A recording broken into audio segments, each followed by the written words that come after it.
Hey buddy, watch this. Hello, Regis Kilbin is the name and Hearthstone is the game, and these are the 10 best cards from the Kobolds and Catacombs expansion. That's right, we've had basically almost 2 months for the expansion to settle in, so we've really been able to tell which cards have risen to the top, the cards that are seeing the most play, the cards that are having the biggest impact on the meta, and I just wanted to identify those cards. Now, of course, as is always the case, I did use some data to help determine this list, but as far as the rankings go, and in particular which cards I put over other cards, a lot of that is subjective. It's just my opinion. There's a good chance you'll disagree. The most important thing is just identifying the cards which are best to help people learn the game and understand the kinds of cards they should expect to see, both playing against, but also in their own kinds of decks. So if you have a ranking of your own, share that in the comments. I'd love to hear your thoughts. I'd love to see your take as well. That said, let's go ahead and jump into my top 10 list, the best cards from Kobolds and Catacombs. Up first at the number 10 spot here, I have Dire Mole, and this is a surprising card to see on this list, I bet, because you look at it and it doesn't have any card text. It's merely just a 1-mana 1/3 beast, not the kind of thing you'd expect to stand out across an entire expansion. But the important thing about Dire Mole is its high health total for a 1-drop. It gives it a lot of survivability into turn 2, 3, 4, etc. It's the kind of thing that just lingers around. And in two kinds of decks in particular, Hunter and in Token Druid, both love having beasts on the board to synergize with things like Mark of Yashiraj or Cracking Razor Maw, which makes Dire Mole a perfect sort of minion. Even beyond that, other decks like Shaman that just run a token style of play, giving a minion survivability on turn 1 is really important, so they find ways to use this card as well, and that's why it's shown up in a handful of higher tier decks, making Dire Mole, despite being nearly a purely vanilla card, a card that has made it into the top 10 for the entire expansion. That's right, Dire Mole is your 10th best Kobolds and Catacombs card. Moving on to the number 9 spot, things get a little more exciting really quickly here, and you can already tell just how good the cards on this list are going to be because Dustbreaker feels like one of the craziest cards Hearthstone's ever had, and it's only at the number 9 spot. Dustbreaker has been an insanely powerful mid-game play, enabling you to counter any kind of aggressive early board that your opponent has developed while also simultaneously developing a minion of your own, and that's a ton of value and a lot of tempo packed into a mere 4-mana card. It's being most commonly played right now in essentially Spiteful Summoner Dragon Priest lists, giving them the AoE tool they desperately need when they can't run AoE spells in order to empower their Spiteful Summoner. Also just showing up in a handful of other variations that run dragon cards, things like Dragon Combo Priest, sometimes even Raza Priest with a dragon package can also slot in Dustbreaker. So a card that's seeing a ton of play right now. It's sometimes very frustrating to play against, also feels awfully rewarding when you hit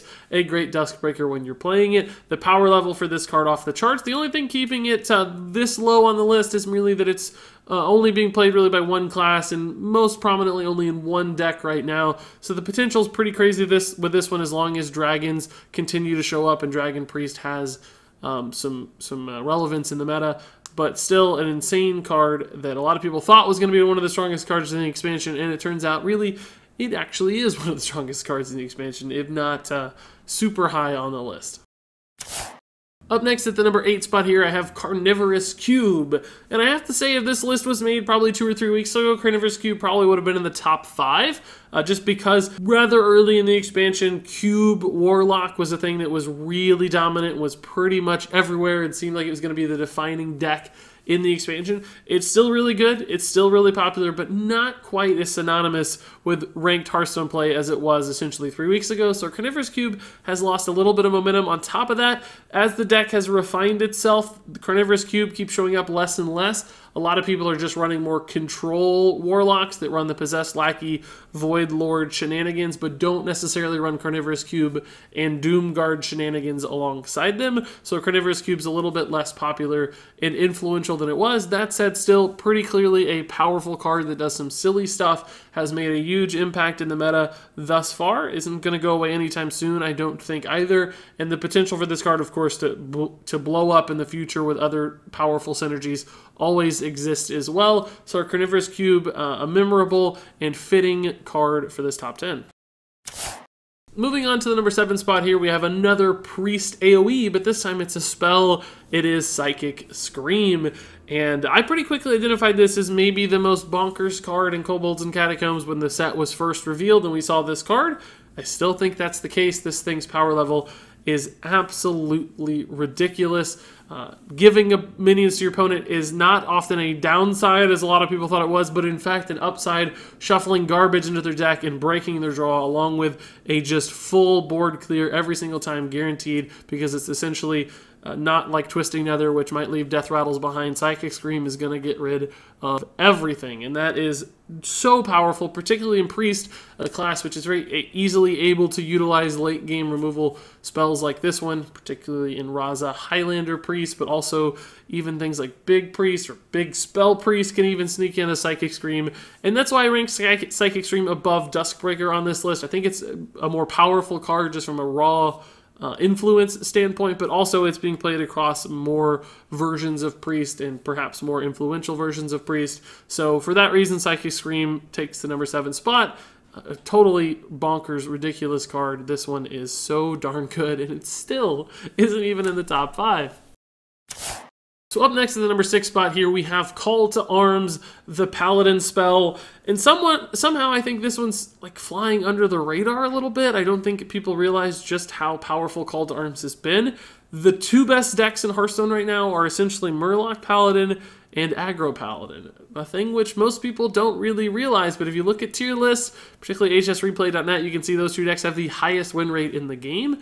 For some reason, they're still not being played a ton on the ladder. I mean, clearly they're out there, but not the most popular decks in Hearthstone by any means. You, in fact, rarely see them right now on the ranked ladder despite their win rates. And Call to Arms powers both of those decks so incredibly well. This thing has brought Paladin into some major relevance in Kobolds and Catacombs, a single spell, just because, of course, getting essentially up to 6 mana worth of value out of a 4 mana spell, and also drawing 3 cards out of your deck, and thus thinning your deck of its lower cost cards, enabling that each future draw has a higher likelihood of being a bigger and better thing. That's a crazy, powerful effect. Call to Arms is just absurd in how good it is, and single-handedly brought Paladin back to life. And frankly, even Control Paladins can make this card work too, with things like Plated Beetle and Dirty Rat and Wild Pyromancer. So it's not even just good in aggro, it's working across multiple archetypes, which is kind of crazy. And that's why Call to Arms is pretty high on this list. So now let's move into the top 5. The power level for these cards is just completely off the charts. Starting off with Void Lord, this is one of the most defensive cards we've ever seen in Hearthstone.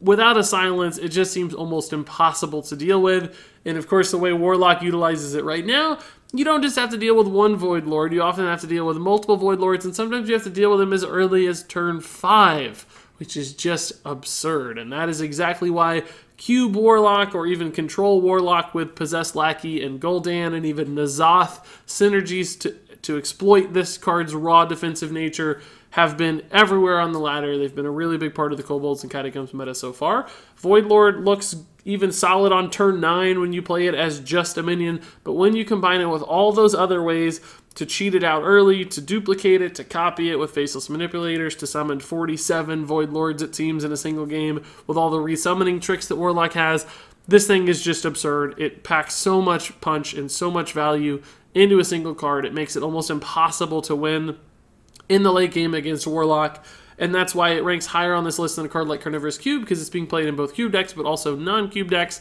It's just really, really, really good. And you're certainly going to be seeing a lot more Void Lords in both the near future, but also, I would say, the distant future too.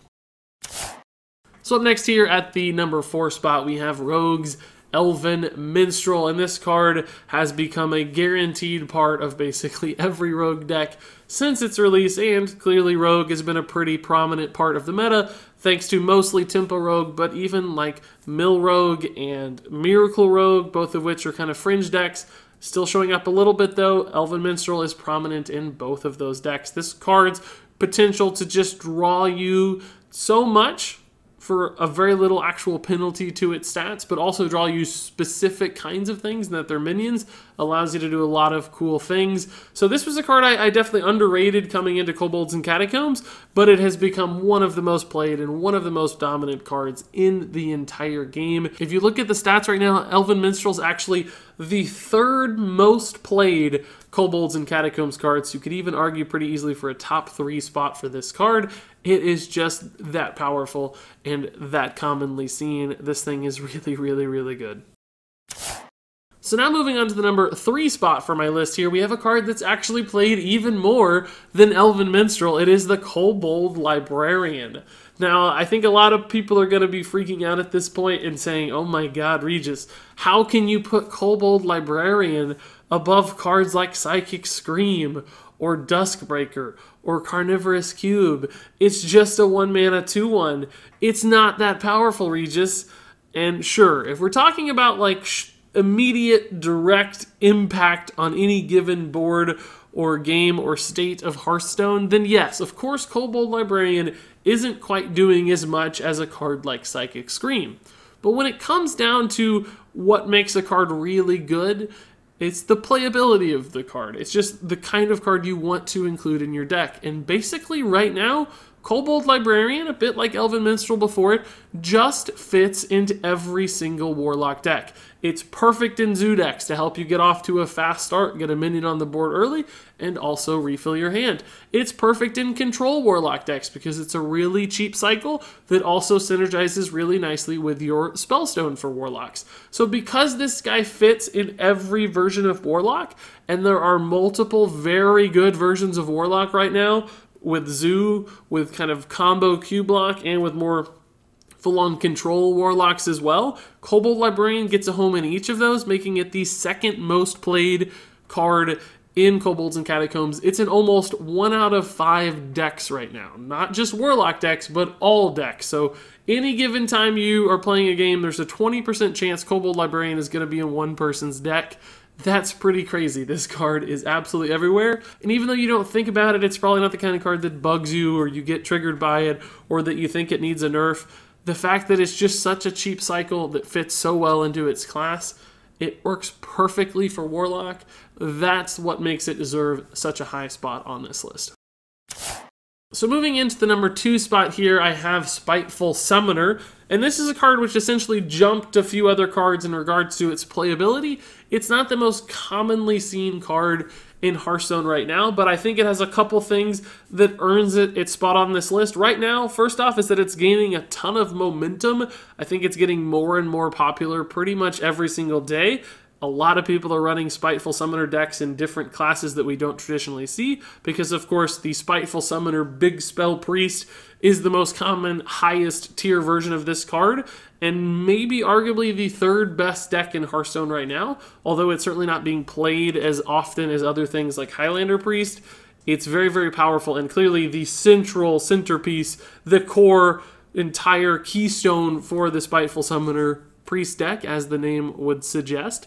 But also it's showing up right now in things like Druid. It turns out it's really, really good with Ultimate Infestation as well. And there are other classes that are playing around with this thing in successful ways. Like for me, I used Spiteful Summoner with Warlock in a Zoo deck to hit Legend this month. So its potential is pretty clearly off the charts. It can do a silly amount of things in a lot of different classes. In fact, there are only a handful of classes, maybe 3, that it doesn't work particularly well with. And because it's a neutral card that's playable in every class, and because it's gaining so much momentum, that's why it's so high on the list for me. Spiteful Summoner is pretty clearly one of the most dominant and one of the most powerful in regards to swing turns cards available in the entire set. So Spiteful Summoner is, for me, a pretty obvious number 2 on this list. But when it comes to obvious choices, nothing is more obvious. It's crystal clear. It's completely beyond debate. The number 1 card on this list has to be Corridor Creeper. This thing is in 43% of Hearthstone decks right now. It's one of the most popular cards in the history of Hearthstone. It seems like you just can't play a game without Corridor Creeper making a big influence on the result. And frankly, if two Corridor Creeper decks are playing against each other, basically the one that gets the Corridor Creeper the earliest and can play it as quickly as possible at a reduced cost is 99% of the time the one that's going to win the game. So when a card is that commonly seen, and that it's in practically every single game, when it's that powerful and that it can single-handedly swing a game in your favor, that is quite clearly the very best card in an expansion. I don't think anybody can even argue this point in the slightest. Corridor Creeper is clearly, obviously, the #1 best card in Kobolds and Catacombs. And there you go, guys. That wraps it up for my list. Man, there are some crazy good cards in those top 10 spots. Beyond that, there's some really, really good cards I left off the list too. Essentially things, like Possessed Lackey and Dark Pact are arguably just as good as Carnivore's Cube because they're always run together, maybe arguably even better. But it feels a little bit redundant to include all of the cards in a certain package together like that, including things like Skull of the Minari as well. There's a couple Spellstones that are fantastic that I didn't mention. There's things like Arcane Tyrant, which sees a fair bit of play. Grand Archivist could arguably be played almost as much as Spiteful Summoner. There's things like Oaken Summons, Unidentified Maul. There's like a billion good cards, right? There's probably 25 great cards in Kobolds and Catacombs. They just can't all fit on the list. If you have a card you think has been incredibly influential that I missed, of course, feel free to share that in the comments below. I'm sure it's a worthy, deserving card of our respect and attention. I just can't fit everything in, but I'm curious to hear what you guys have to say. Also, of course, share your thoughts on the ranking of these cards. But until then, guys, thank you so much for watching, and until next time, game on.